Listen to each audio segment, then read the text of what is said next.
de amanhã. E ela tem algo para falar conosco dentro desse texto. O presbítero Lucas foi usado aqui na quinta-feira passada. Quero louvar a Deus pela vida do servo de Deus que ministrou aqui para vocês. E eu tenho certeza que o Espírito Santo tem algo para falar conosco dentro do mesmo texto. Então você localiza aí o texto de Apocalipse capítulo 3. E eu vou fazer questão de ler todo o texto. Porque eu aprendi que a parte mais importante de um sermão não é a pregação. É a leitura da Bíblia. Tá? A leitura da Bíblia é a parte mais importante de uma pregação. Nada supera a leitura da palavra de Deus. É a voz de Deus ecoando e falando conosco. E eu vou fazer questão de ler desde o versículo 14. Eu vou ler muito para pregar pouco. Tá? Eu vou ler muito para eu ocupar pouco do seu tempo. Antes da meia-noite, um pouquinho, eu entrego o microfone para o evangelista Zé. Tá bom? Fique tranquilo. Vai ter um gostinho de bezetacil, mas tem cura. Vai um amém? Aqueles que encontraram que possam manifestar com um amém? E ao anjo da igreja que está em Laodiceia escreve: isto diz o Amém, a testemunha fiel e verdadeira, o princípio da criação de Deus. Eu sei as tuas obras, que nem és frio, nem quente. Tomara que foras frio ou quente, assim, porque és morno e não és frio nem quente, vomitar-te-ei da minha boca. Como dizes, rico sou e estou enriquecido, e de nada tenho falta, e não sabes que és um desgraçado, e miserável, e pobre, e cego, e nu. Aconselho-te que de mim compres ouro provado no fogo, para que te enriqueças, e vestes brancas, para que te vistas, e não apareça a vergonha da tua nudez. E que unjas os olhos com colírio, para que vejas. Eu repreendo e castigo a todos quantos não. Sê, pois, zeloso e arrepende-te. Eis que estou à porta e bato. Se alguém ouvir a minha voz e abrir a porta, entrarei em sua casa e com ele cearei e ele comigo. Ao que vencer, lhe concederei que se assente comigo no meu trono, assim como eu venci e me assentei com meu Pai no seu trono. Quem tem ouvidos, ouça o que o Espírito diz às igrejas. Amém? Podeis nos sentar. Muito obrigado pela reverência à palavra de Deus. Eis que estou à porta e bato.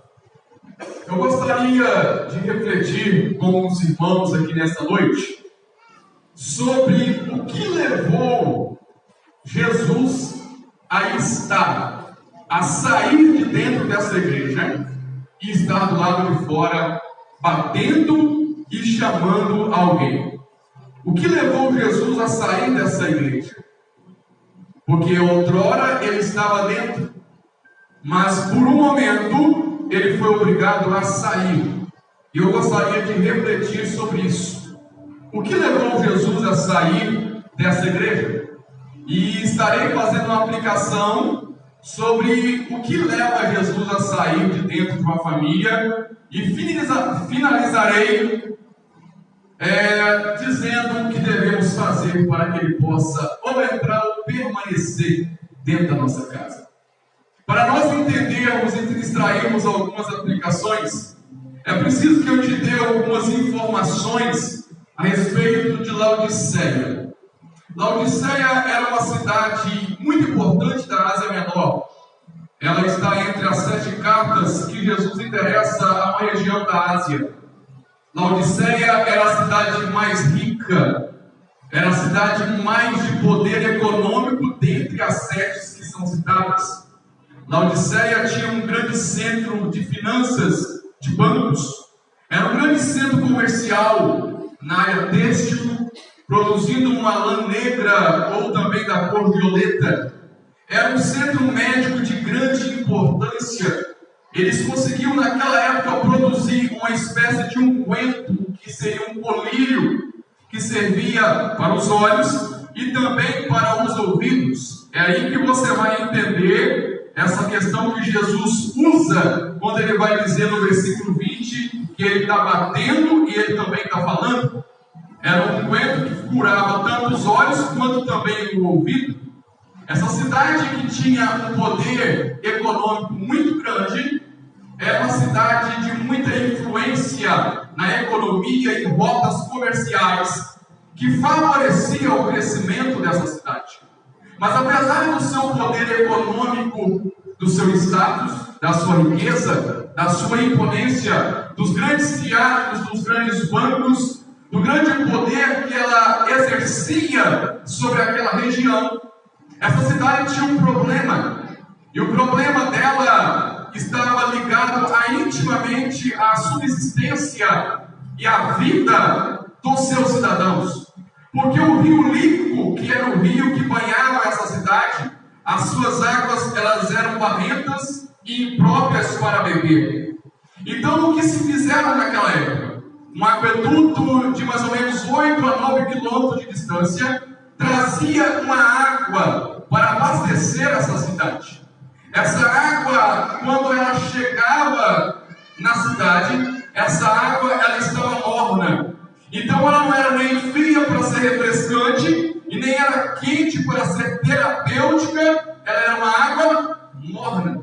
E Jesus, como sábio ele usa de um contexto social, de um contexto vivencial daquela sociedade, para ele trazer uma mensagem mostrando o real estado, mostrando como a cidade era no sentido da água, mas também que a igreja estava, como se portava aquela cidade no quesito água.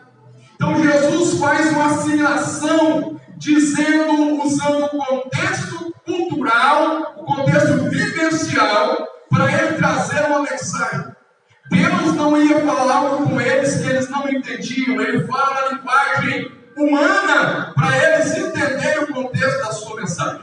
A Bíblia e o Evangelho é isso, é uma linguagem simples para que o leigo e o doutor também entenda qual é o plano de Deus. E esse também é o meu propósito, trazer para você uma linguagem simples. Não vou trazer algo novo para você, você já conhece, mas vou relembrar alguns pontos que nós podemos extrair para a nossa vida. E Jesus vai se apresentar para essa igreja dizendo que ele é o Amém. Não é é o Amém. A expressão o Amém aqui significa o verdadeiro. A transliteração dessa palavra Amém significa o verdadeiro.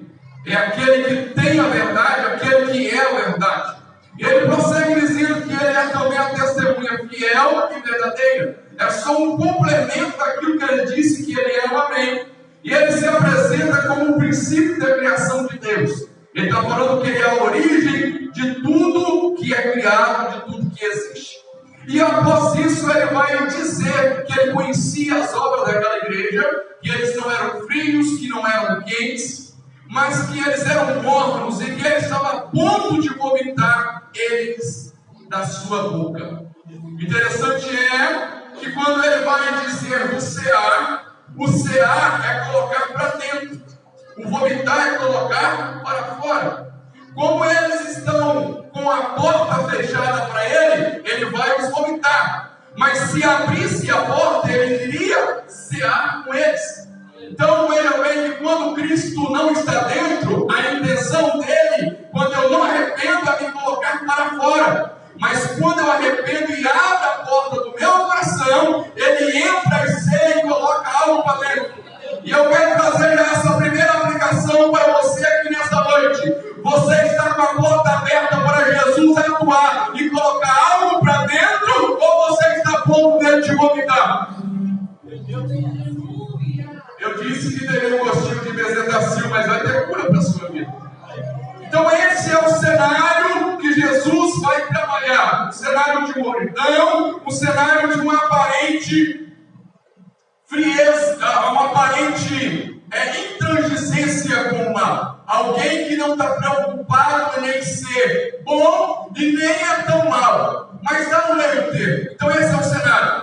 Então a primeira pergunta que quando eu estava perguntando para o texto, por que Jesus está fora dessa igreja e o que fez ele estar fora? A primeira resposta que veio para mim dentro do texto foi a questão da mornidão. Foi a primeira coisa que fez Jesus a sair dessa igreja, foi a mornidão. O morno, de como é conhecimento de todos, é aquilo que nem é frio, nem é quente. O morno é aquele que não é nem refrescante e não é terapêutico. Existia uma cidade próxima de Laodiceia chamada Hierápolis, que ela tinha uma água termal que era terapêutico, curativo. Existia uma outra cidade chamada Colossos, da onde vem a carta aos Colossenses, que Paulo explica, que ela tinha uma água fria, que era uma água refrescante. Então, quando Jesus fala que eles não eram quente e nem frio, eles bem conheciam disso, que tinha uma cidade próxima que tinha uma água quente e tinha uma outra cidade com água fria. Jesus está usando de um contexto que eles bem conheciam e está dizendo para eles: vocês nem curam e nem trazem refrescância. Vocês ficam no meio termo. Vocês não fornecem cura para os que estão espiritualmente enfermos e nem refrigério para os que estão espiritualmente cansados. Vocês vivem na média, no estado intermediário. Vocês vivem, tanto faz se o vento sopra para lá, quanto se o vento sopra para cá. Vocês nem fazem a obra de Deus e nem respondem ao chamado. Eu não posso nem usar vocês e nem abençoar. Eu estou a ponto de vomitar. Vocês têm até doutrina, mas não praticam. Vocês têm até conhecimento da verdade, mas não vivem de acordo com ela. Esse é o novo. Conhece. Tem luz na mente, mas não tem fogo no coração. O morno é pior do que o incrédulo. Porque o incrédulo está para lá e vivendo as tortas da direita. O morno é alguém que conhece, mas não pratica. Agora deixa eu trazer isso para dentro do contexto familiar. Tem muito casamento morno. Está vivendo tanto faz como tanto fez. Se hoje conversou, está bem. Se amanhã conversou, está bem. Se dormiu uma noite virado as costas para o outro, está bom. Não briga, mas também não tem conserto. Não briga, mas não tem reconciliação. Não tem discussão, mas também não tem perdão. Vive como se fosse qualquer mais jeito. Tanto faz o rio subir quanto descer. Não está nem aí, não está preocupado. Vive numa apatia, numa indiferença. Não está preocupado com nada. Pode ter 30 dias que um não vê o outro na intimidade. E tanto fez como tanto faz. Um não preocupa com satisfação do outro. E assim vai levando de qualquer jeito. Mas Deus te chamou para você ter satisfação no seu casamento. Tem momento que vai dar calor, vai ter fervor, vai ser terapêutico. Mas tem momento que o frio é no sentido de frieza, é no sentido de refrescância. O frio que Jesus fala, tomara que fosse frio ou quente, não está mandando o crente ser frio espiritual, não. Está falando no sentido de ter refrescância no ambiente, de ter aquela paz. Quem aqui não gosta de chegar cansado e tomar uma água geladinha? É bom, não é? É ou não é? Mas aquele dia que você está realmente cansado, você toma um banho quente, que vai ser terapêutico. Irmãos, o casamento é para isso. Tem momento que a gente vai estar curando alguém, mas tem momento que a gente vai estar regozijando a alegria do casamento. E eu te pergunto, tu está sendo frio no sentido de refrescância, de ambiência, de bem-estar, ou está sendo curativo para alguém, ou não está fazendo um ou nem outro? Meio termo não dá, irmãos. E eu aprendi uma coisa, que o meio termo é aquele que fica em cima do muro. O meio termo é em cima do muro. E uma coisa eu digo para vocês: em cima do muro já está do lado de lá. Quem fica em cima do muro no sentido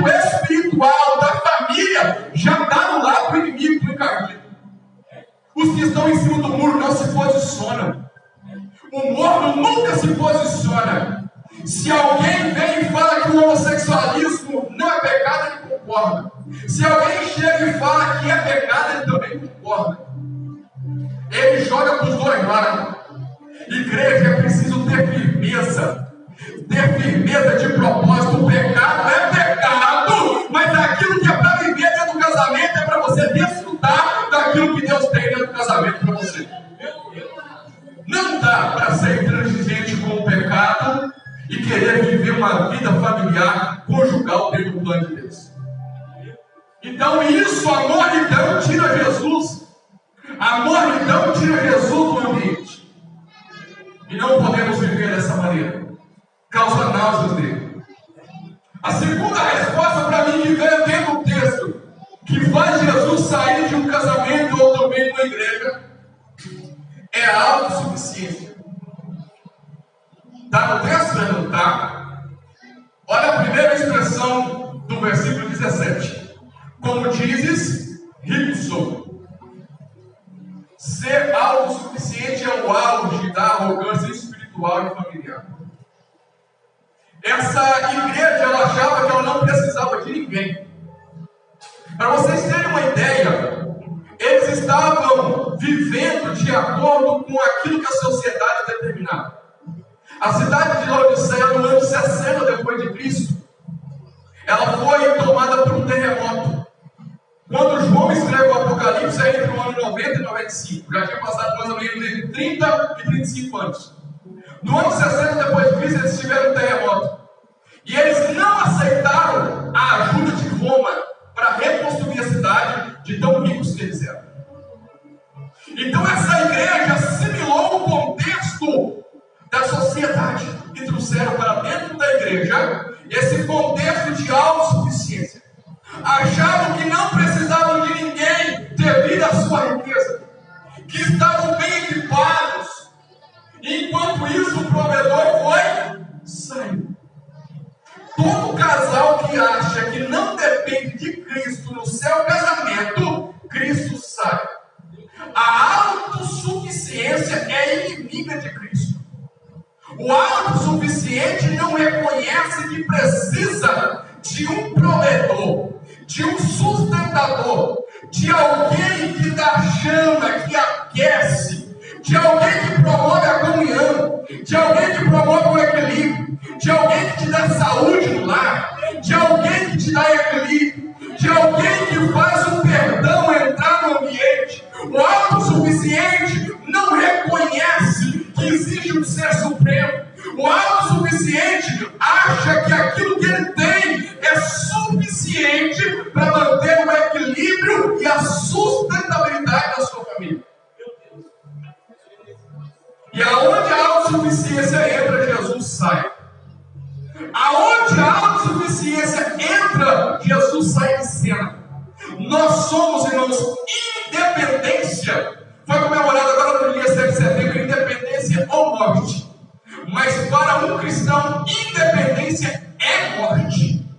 Nós somos totalmente dependentes de Cristo. Nós precisamos da presença de Jesus no nosso casamento, na nossa família, no nosso trabalho, na nossa vida espiritual, em toda a ambiência da nossa vida. Cristo nunca pode deixar de ser o centro. Por isso que o Evangelho é cristocêntrico, a família é cristocêntrica, a igreja é cristocêntrica, a minha vida e a sua vida tem que ser cristocêntrica. A autossuficiência, a soberba, fez Cristo sair daquela igreja e faz Cristo sair da família que não quer e não aceita o agir de Deus no seu seio. A autossuficiência está muito boa assim. Existe uma frase, isso aqui não é clichê de pregador, que diz que não existe nada tão bom que não tem espaço para melhorar. E você vê, irmãos, nos dias atuais, pessoas que estão dizendo: não, meu casamento está muito bom. Não precisa desse negócio de casal, não. Esse negócio de bobeira que a igreja promove. Será que está mesmo? Será que não está faltando nada? Será que não tem espaço para melhorar mais nada? Quantos que acreditam que o trabalho começa no Evangelista falando? Para que você vai trabalho de família? Trabalho de família todo dia. Eu sei que é todo dia. Mas isso aqui, o foco principal, a atenção é voltada para isso. A autossuficiência, irmãos, tem feito muitos deixar Jesus de lado. E quando deixamos Jesus de lado, ele se retira da nossa vida. Mas nesta noite eu te convido a conservar a presença de Jesus no seu lar. Mas, Fernando, a presença de Jesus, eu estou com problema em como que Jesus está. Eu sei que tem problema, mesmo Jesus estando. Mas quando Jesus está no ambiente, ele acalma o vento, ele acalma o mar, ele dá consolo, ele dá paz, ele dá regozijo. E a presença de Jesus não significa que não vai ter problema, mas significa que a embarcação vai chegar do outro lado. Porque tem problema com Jesus ou sem Jesus, mas sem Jesus muitos naufragam. Mas com Jesus, irmãos, ele desperta, e quando ele desperta, tudo se acalma e tudo volta ao normal. Nunca deixe Jesus fora. Autossuficiência. Coloque Jesus no centro do seu casamento. A terceira coisa que coloca Jesus do lado de fora da minha casa, batendo na porta, é a autossatisfação. Está no texto? Está. Olha o que eles estão dizendo. Rico sou, estou enriquecido, e de nada tenho falta. Autossatisfação. A autossatisfação, assim como a autossuficiência, é uma grande tragédia. A autossatisfação é aquele que diz que eu não preciso de coisa alguma. A autossatisfação é aquele cônjuge que eu vou falar do lado figurado aqui, devido a algumas idades presentes. É aquele que preocupa só com o prazer dele, e vocês são adultos, vocês entendem o que eu estou falando. A autossatisfação é aquele que não preocupa em dar prazer ao outro, eu não tenho falta de nada, mas ele está falando dele. Mas e o outro? Será que não está tendo nada? Não está faltando nada?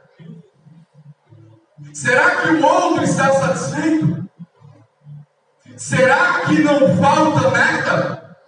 Esse de nada tem falta é o individualismo, que dentro de um contexto de família tem levado muitos à separação, a brigas, a divisões. O casamento nunca é para autossatisfação, é para mútua satisfação. É eu agradando a Débora e ela me agradando, e ambos agradando a Deus. Essa igreja dizia: de nada tenho falta, e tem muitos casamentos dizendo: de nada tenho falta, eu já estou satisfeito desse jeito, mas e o outro, será que está?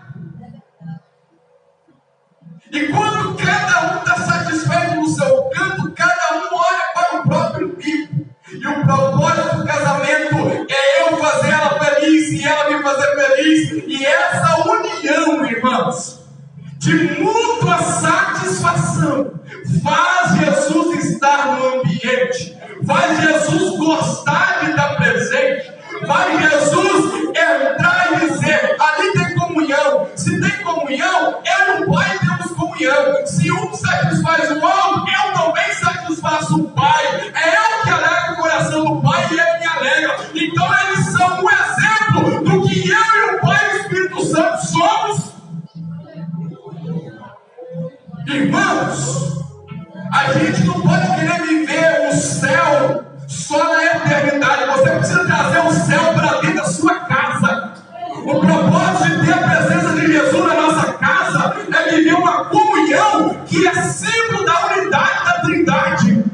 Pai, Filho e Espírito Santo, que um faz a vontade do outro. Jesus vai dizer isso, que a minha vontade é fazer a vontade do Pai. A autossatisfação é a destruição da presença de Jesus no ambiente.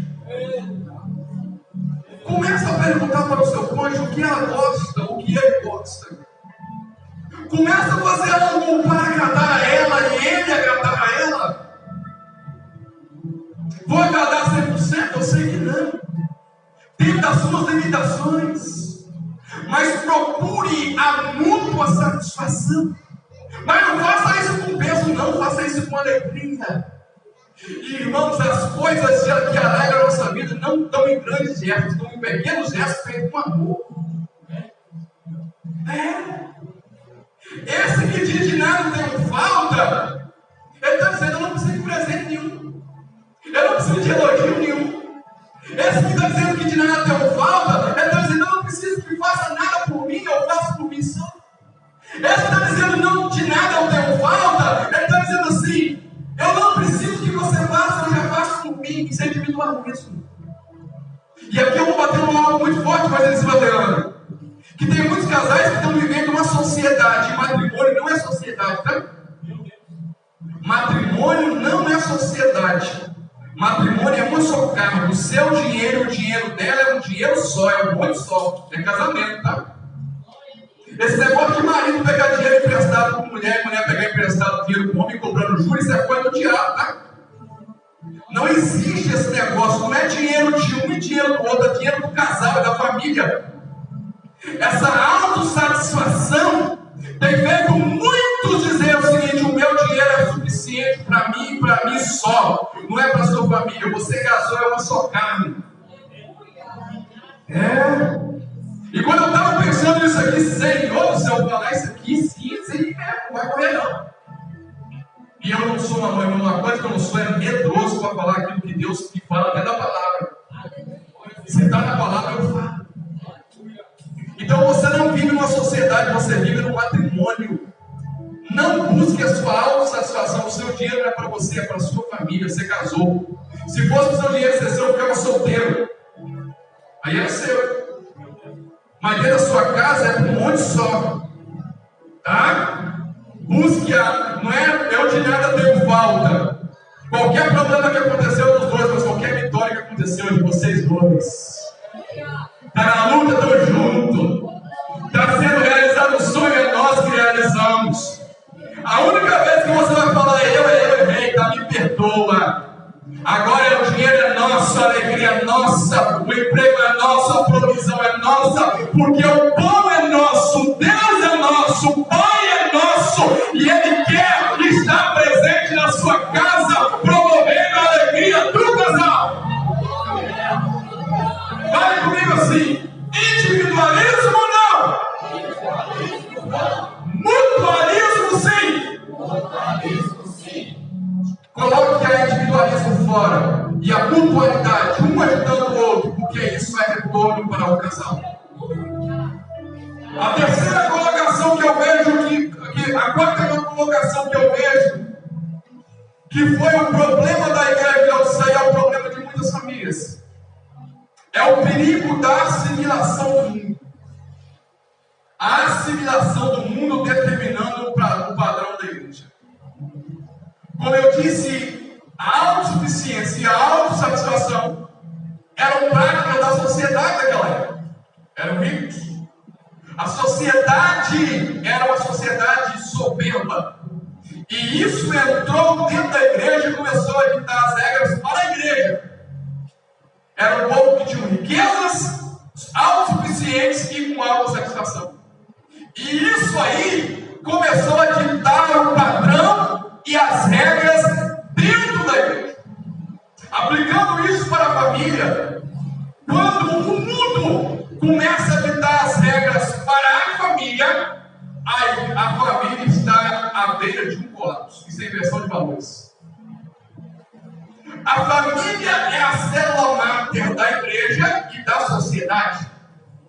Quando as famílias vão mal, a sociedade e a igreja vai mal. Mas famílias fortes geram igrejas fortes e sociedade forte. Mas olha para você ver o contexto que a nação brasileira está entrando e caminhando para a beira de um colapso, onde a verdade já não é mais, onde o padrão bíblico está sendo colocado de lado, onde o padrão, princípios imutáveis que não tem negociação, estão querendo adentrar para dentro da igreja e ditar as regras para a igreja.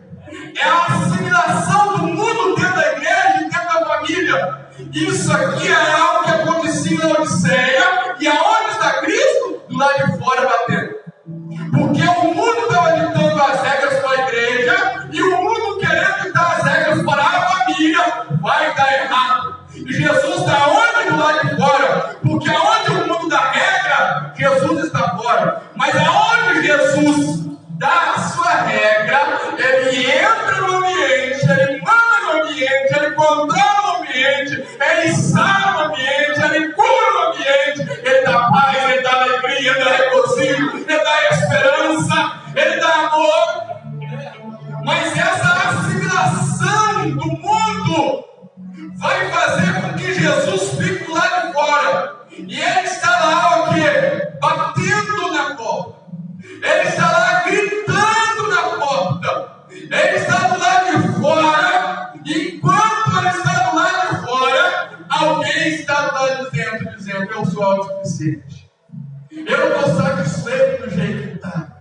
Eu estou aqui porque eu sigo um padrão. Eu entro na sociedade e eu não causo espanto. Eu não provoco nem mal e nem bem. Eu estou muito alinhado com eles. E Jesus está dizendo: mas eu estou do lado de fora. O que adianta sucesso na sociedade, entrar e sair sem provocar nada, mas eu estando lá de fora? O que adianta ter um status, um poder aquisitivo, se eu estou do lado de fora e eu estou batendo, eu quero entrar, mas vocês não abrem? O que adianta parecer que está muito bem com a sociedade? Na igreja vem de mão dada, eu vou falar, professora. Na igreja vem de mão dada, na rua anda de mão dada. Vai tudo bem, está tudo bem. Com a maquiagem muito bonita no casamento, mas dentro de casa Jesus está fora. Na rua anda de mão dada, beijinho na testa, beijinho no rosto. No Facebook é meu amor para lá, meu amor para cá. Mas dentro de casa, onde Jesus precisa estar, ele já está fora tem muito tempo. Jesus está nos chamando para nós vivermos, não assimilando aquilo que o mundo quer, mas vivendo com ele dentro de casa. Não uma vida de aparência, mas uma vida de relacionamento. O Jesus aqui está do lado de fora. A igreja está bem bonita, tem riqueza, tem banco acolchoado, tem tudo dentro dessa igreja, mas ele está do lado de fora. Tem muitas famílias que tem um carro bonito, tem uma casa luxuosa, mas não tem lar. Tem uma cama de não sei quantos mil reais, mas não tem paz quando deita. Tem um banquete, mas não tem um prazer de regozijar na hora da alimentação, porque um está brigado com o outro e não se conversa. Mas Jesus nessa noite nos trouxe aqui para tratar, para sairmos da aparência e vivermos uma vida com ele dentro de casa.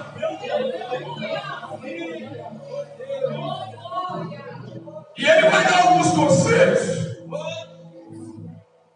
Tem análise, tem diagnóstico, tem raio-x, mas tem conselho.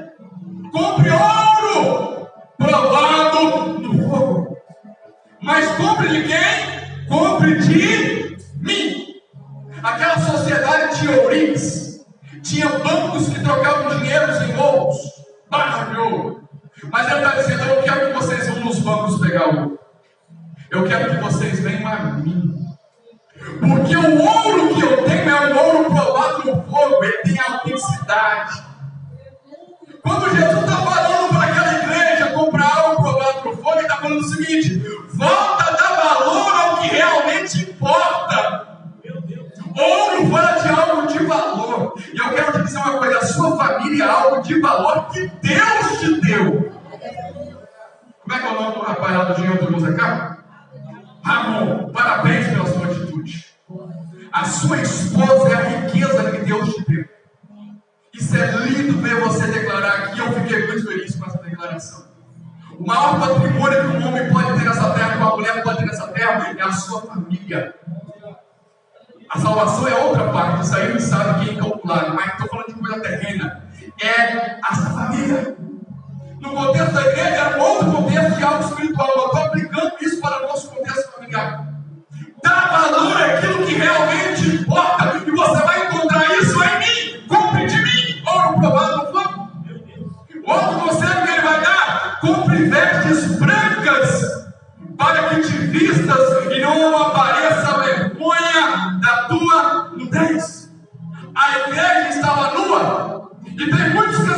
irmãos, que estão nus. O que a nudez fala aqui? De desonra. Tem muitos casamentos que já perderam a honra, porque não se tem respeito mais um pelo outro. A veste aqui fala de honra. Lembra de uma vez que um rei de uma cidade lá, que o servo de Davi foi até ele foi lá e fez o quê? Cortou as vestes dele nas nádegas, e aqueles homens voltaram para casa com as vestes mostrando as suas partes íntimas. Desonra. Lembra quando o faraó foi honrar José, o que fez dele? Colocou a roupa de linho fino. Honra. Lembra das vestimentas reais que foi colocada em Esther, naquela passagem de Esther, quando o rei vai mandar honrar aquele homem, colocou nele uma veste real? Lembra quando o filho pródigo retornou para casa, o que o pai fez com ele? Colocou veste nova, deu honra. Quando Jesus está falando, compre vestes brancas para que vista, ele está falando, volte a honrar o que realmente precisa ter honra. Volta a ter pureza, volta a mente a valorizar aquilo que precisa ser honrado, aquilo que merece valor. Aqui é no sentido espiritual, mas no contexto de família, volte a honrar em Jesus a sua família, o seu lar. Porque tem muita gente que é bom por de fora, vai por de casa, misericórdia. Tem gente que é um santo, irmãos, por de fora. Compre colírio para ungir os olhos a fim de que ver. Essa cidade conhecia muito bem, eu disse para vocês, que eles tinham, era a produção de colírio que curava até algo como fosse uma cegueira. Aquilo que chamou de cataratas, esse unguento ele curava. E eles acreditavam que viam bem. Mas a cegueira não permitia eles verem o real estado que estavam. Mas quando Jesus entra no ambiente, aquilo que está indo em decadência, Jesus mostra. Aquilo que está indo por água abaixo, Jesus volta. Aí aqueles valores que foram pedidos dentro de casa, é notório que vai voltar a ter valor. Porque agora tem olho limpo, agora tem visão. Visão, irmãos, fala de palavra. Ter visão é a palavra que nos mostra o caminho. A palavra é que nos ilumina. A palavra é luz. A palavra traz clareza na nossa mente, nos nossos olhos. E Jesus vai dizer isso para ele nesse conselho. E ele vai finalizar dizendo: eu repreendo e castigo a todos quando amo. Eu estou do lado de fora, mas ainda eu os amo. Eu estou do lado de fora, mas eu tenho amor para vocês. Eu estou do lado de fora, mas eu ainda quero ter relacionamento. Eu estou do lado de fora, mas eu quero que vocês recebam a minha presença. Eu quero que vocês saiam dessa mornidão. Eu quero dar regozijo, eu quero dar cura. Eu quero dar alegria no ambiente. Eu quero que vocês saiam da autossuficiência, da autossatisfação. Eu quero que vocês saiam da assimilação do mundo e ter a minha presença, porque eu estou repreendendo, porque eu os amo. Você foi zeloso. Zelo, irmãos, tem uma coisa que um casamento precisa de zelo. O casamento é como uma planta que nunca fica em idade adulta. Todo dia precisa ser cuidada. Regada.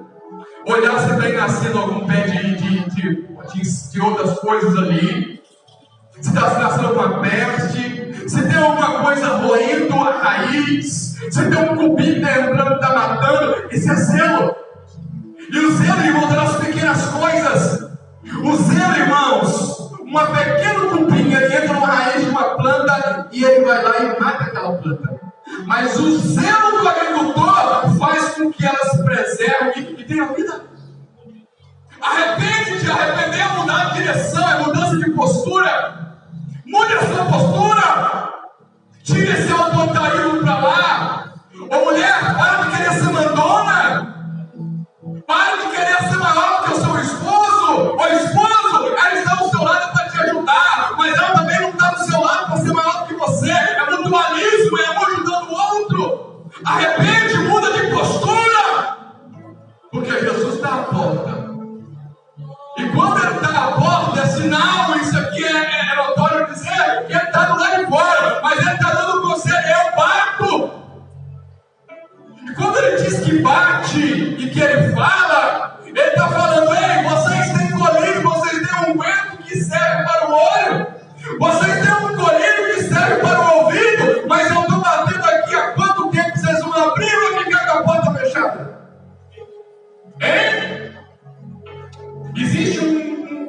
teve um concurso uma certa feita, onde se era preciso fazer o coração mais bonito, e simbolizando o homem. E muitos pintores fizeram o coração e colocaram a chave do lado de fora. Fazia tranca ali, aquela chave bonita, e pintava aquele coração dela. Mas um certo homem pintou um coração e só colocou uma fechadura e não colocou a chave. E ele ganhou o concurso e foi entrevistar ele, porque o seu coração não tem a chave do lado de fora. Ele disse porque o coração do homem nunca pode ter a chave do lado de fora. Porque se tem a chave do lado de fora, qualquer um pega, abre e entra. Mas o coração do homem, a chave está do lado de dentro, ele abre para quem ele quer. Jesus, irmãos, ele é educado, e apesar dele ser o soberano, e ele tem a chave de todos, mas no seu coração, na sua vida, no seu casamento, ele bate, porque ele não quer nada forçado. Jesus não quer nada forçado. Jesus quer estar no ambiente onde ele é amado e valorizado, onde alguém olha e fala assim, tem dinheiro, mas a presença de Jesus é melhor. Quando alguém olha e fala assim, eu tenho uma cama bonita, mas se Jesus não estiver entre eu e você, minha esposa, não dá para a gente ter paz. Jesus quer estar no ambiente onde, apesar de ter um banquete à mesa, ele quer entrar, ele quer cear com você, e ele quer que você saia com ele quer ter esse regozijo aqui, não fique de pé. Jesus quer estar no ambiente onde ele é amado, onde ele é honrado, onde alguém não tem autossuficiência e nem tem autossatisfação, onde a presença dele é melhor do que uma cama linda, um colchão de não sei quantas penas, um travesseiro de pena de ganso, de algodão egípcio. Jesus quer estar num ambiente onde ele é melhor do que o ar-condicionado da sua casa, onde ele é melhor do que a sua televisão de 50 polegadas, onde ele é melhor do que tudo que está lá, onde as coisas materiais não são superiores a Jesus, aonde se ama a presença dele, aonde se quer a presença dele. Jesus quer estar no ambiente aonde ele é honrado, onde ele é o primeiro convidado, aonde ele é o dono, aonde ele manda, aonde ele dá ordem, aonde ele tem prazer de estar. Jesus está no ambiente onde alguém tem prazer de servir. Jesus dizer, Deus bem-vindo em nosso meio, senta conosco, ceia conosco, trabalhe em nós e através de nós. Esse alimento não nos mata fome se o Senhor não estiver conosco. Essa cama não nos dá descanso se a tua presença não estiver conosco. De nada serve tudo isso se o Senhor não estiver presente. É esse o padrão de Jesus, irmãos, para nós. É essa alegria que ele quer trabalhar na minha e na sua vida. Ele não quer estar do lado de fora, ele quer estar do lado de dentro, ele quer estar atuando em você. E quando ele estiver dentro da sua casa, na casa que ele assenta para cear, um dia ele vai chamar para sentar no trono lá de cima. Mas para sentar no trono lá em cima, como diz o versículo 21, ao que vencer, ele considerei que assente comigo no meu trono. Para sentar no trono com ele lá, ele tem que cear aqui embaixo. Ele tem que cear. Porque no dia que ele voltar nas nuvens e buscar, vai ser só um transporte de ambiente. Vai ser só um transporte de ambiente. Para sentar no trono com ela, ele tem que sentar na mesa aqui. Ele tem que sentar na mesa aqui. Ele vai trocar uma mesa por um trono. Ele vai trocar uma cadeira de uma mesa por um trono no céu. Aleluia. Levante as suas mãos aos céus e vamos orar. Soberano Deus, eterno Pai, louvado seja o teu nome. Obrigado, Pai, pelo privilégio de expor a tua palavra, que fala conosco, que entra no mais íntimo da nossa alma, que nos move, que nos tira do comodismo e que nos leva, Pai, para mais perto de ti. Abençoa as famílias que estão presentes aqui, ó Pai. Nós abençoamos em nome de Jesus todas essas famílias, ó Pai, que possam estar regozijando da tua alegria, da ambiência de ter a tua presença espiritual, mas no seio da família. Senhor Jesus, aceite diariamente com cada um para cear, para ter alegria, porque em breve assentaremos contigo no trono da graça. Essa é a nossa oração, em nome de Jesus. Amém e amém.